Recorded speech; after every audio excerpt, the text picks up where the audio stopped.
મારા તમારા દરેકના ઘરમાં બટાકા પૌવા તો બનતા જ રહેતા હોય છે, પણ શું તે લારીવાળા જેવા એકદમ જ સોફ્ટ અને ટેસ્ટમાં એકદમ જ એવા નથી બનતા? બનાવ્યાની થોડી જ વારમાં તે કડક કાં તો ચવડ થઈ જાય છે. તો આજની આ રેસીપી જરૂરથી જોજો.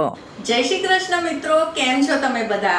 તો આજે હું તમારી સાથે મારી જે સિક્રેટ બટાકા પૌવાની રેસીપી છે તે શેર કરીશ. અને પૌવા પલાળવાથી લઈને છેલ્લે ગેસ બંધ કરવા સુધીની એવી 5 ટિપ્સ છે જે તમે ફોલો કરશો ને તો તમારા બટાકા પૌવા એકદમ જ સોફ્ટ અને નરમ રહેશે બનાવ્યાના કલાકો પછી પણ. અને જો તમે હજી સુધી મારી ચેનલને સબસ્ક્રાઇબ ન કર્યું હોય તો જરૂરથી કરજો અને નોટિફિકેશન મળે તેના માટે બેલનું આઇકન પણ જરૂર દબાવજો. અને જો આ વિડીયો પસંદ આવે તો તેને લાઈક અને તમારા ફ્રેન્ડ્સ અને ફેમિલીમાં શેર કરજો. તો ચલો પરફેક્ટ બટાકા પૌવા બનાવી લઈએ. તો તેના માટે આ રીતના જે જાડા બટાકા પૌવાના પૌવા આવે છે તે આપણે લેવાના છે. તો જો હું તમને માપથી કહું તો આ રીતે ઘરની કોઈ પણ વાટકી હોય તે 3 વાટકી લીધેલી છે અને મેઝરિંગ કપથી પણ તે 3 કપ જ થાય છે. તો સૌથી પહેલાં પૌવાને ચાળવા ખૂબ જ જરૂરી છે, જેથી કરીને તેમાં કંઈ પણ આ રીતનો નીચે ભૂકો હોય, કચરો હોય તે બધો નીકળી જાય. તો સૌથી પહેલાં આપણે પૌવાને ચાળી લઈશું અને આ રીતે સાફ બી કરી લઈશું કે અંદર કંઈ કચરો હોય તે કાઢી નાખીશું. તો જુઓ, ચાળવાથી કેટલો બધો કચરો આમાં નીચે રહી ગયો છે. તો હવે ચાળીને આપણે પૌવા આ રીતે કોઈ મોટા વાટકામાં લઈ લઈશું. હવે આપણી સૌથી પહેલી ટીપ એ જ છે કે જ્યારે આપણે પૌવાને ધોઈએ તો તેને કોઈ પણ આ રીતની સ્ટીલની ચાળણીમાં નથી ધોવાના, આવી રીતે વાટકામાં જ ધોવાના છે. કેમ કે ચારણામાં ધોવાથી પૌવા સરખી રીતે પલળતા નથી. ઉપરથી તો તે પલળી જાય છે પણ અંદર સુધી છેક નથી પલળતા.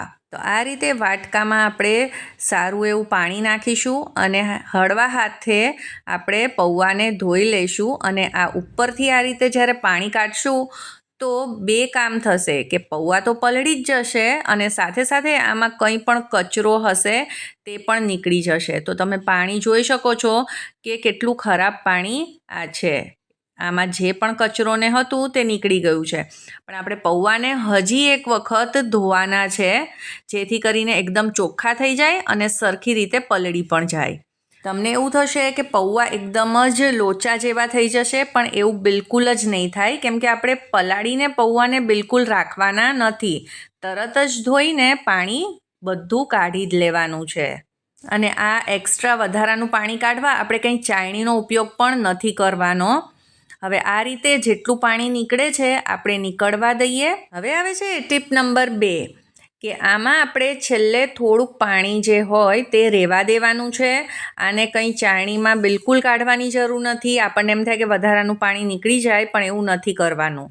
આ જે થોડું 1-2 ચમચી જેટલું પાણી રહી ગયું હશે તેનાથી જ પૌવા એકદમ સરસ રીતે પલળી જશે અને એકદમ જ ફૂલાઈ પણ જશે.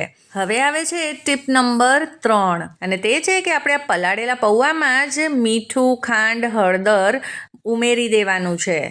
હું તો નાનપણથી આ જ રીતે મારી મમ્મીને બટાકા પૌવા બનાવતા જોઉં છું, એટલે એ જ હું ટિપ્સ તમારી સાથે અત્યારે શેર કરી રહી છું. પણ સાચું કહું ને કે ત્યારે એવી કંઈ ખબર નહોતી કે આ બધી ટિપ્સ આ રીતે ફોલો કરવાથી જ પરફેક્ટ બટાકા પૌવા બને છે. તો હવે બધી વસ્તુઓને મિક્સ કરી લઈશું. હા, અને તમે ખાંડ તમારા સ્વાદ અનુસાર વધારે કે ઓછી કરી શકો છો. હવે આપણે આને ઢાંકીને રાખી દઈએ, ત્યાં સુધી આપણે બટાકા પણ સુધારી લઈએ. તો અહીંયા મેં 2 નાના બટાકા લીધા છે. તો બટાકા પણ તમે તમારી રીતે વધારે કે ઓછા જેમ ભાવતા હોય તે પ્રમાણે લઈ શકો છો. તો બટાકાને આપણે છોલી લેવાના છે અને પછી તેના આપણે કટકા કરીશું. તો બટાકા જલ્દીથી ચડી જાય તેના માટે આપણે તેના નાના કટકા કરવાના છીએ.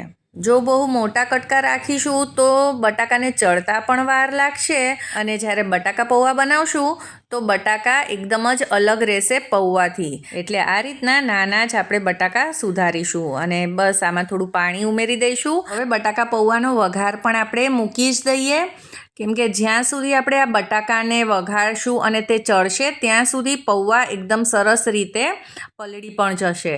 તો એક કડાઈમાં આપણે 2 મોટા ચમચા તેલ ઉમેરીશું, 1 ચમચી રાઈ.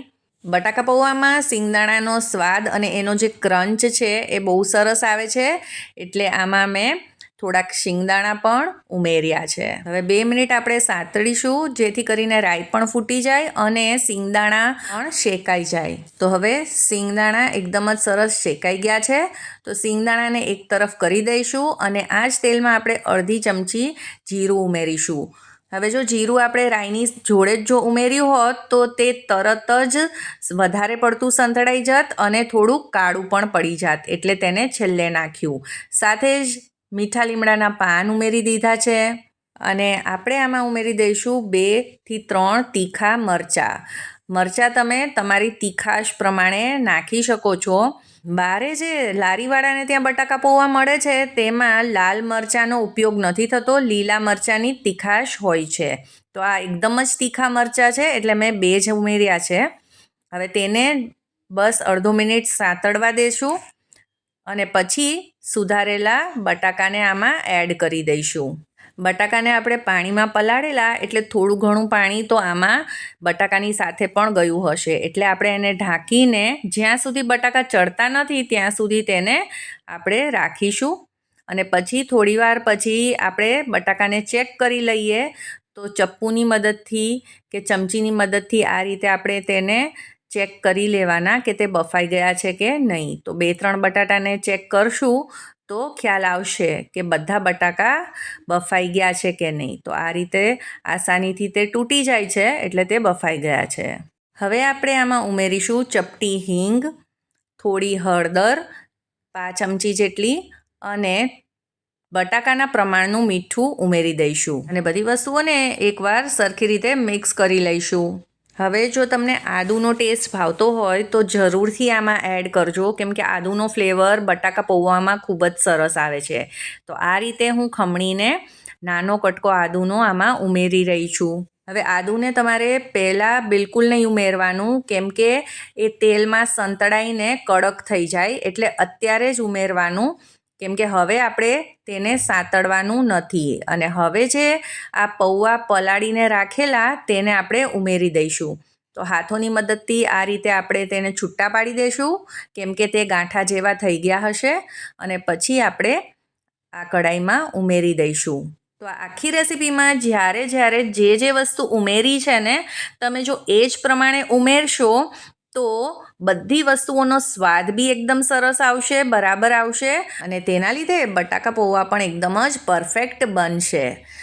તો હવે આપણે બધી વસ્તુઓને સરખી રીતે મિક્સ કરી લઈએ. હવે બધી વસ્તુઓ સરખી રીતે મિક્સ થઈ જાય પછી આપણે અડધા લીંબુનો રસ આમાં ઉમેરી દઈશું. જો તમને થોડું ઓછું ખાટું પસંદ હોય તો થોડું ઓછું લીંબુ પણ ઉમેરી શકો છો.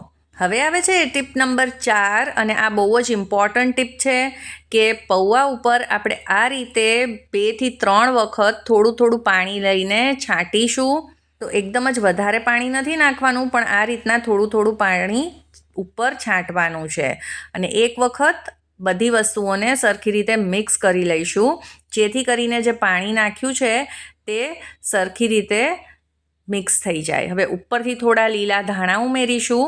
આપણે ગેસને તો ધીમો જ રાખેલો છે આ બધી પ્રોસેસ કરવા વખતે. અને હવે આવે છે ટીપ નંબર 5 કે જે છે કે આપણે પૌવાને ઢાંકીને ફક્ત 1 કે 1.5 મિનિટ માટે રાખવાના છે. આપણે જે પાણી છાંટેલું અને વરાળના લીધે આ એકદમ જ સોફ્ટ બની જશે પૌવા. તો જો તમારે જોવું હોય કે પૌવા અંદર સુધી એકદમ જ સોફ્ટ થયા છે કે નહીં, તો આ રીતે તમે ચેક કરી શકો છો કે કેટલા એકદમ સોફ્ટ બન્યા છે. તો બાળકોને સ્કૂલે ટિફિન માટે કાં તો પછી તમે પ્રવાસ કરી રહ્યા છો તો તેના માટે પણ આ એકદમ જ પરફેક્ટ રેસીપી છે. તો આ બધી ટિપ્સ સાથે આજે જ ટ્રાય કરો.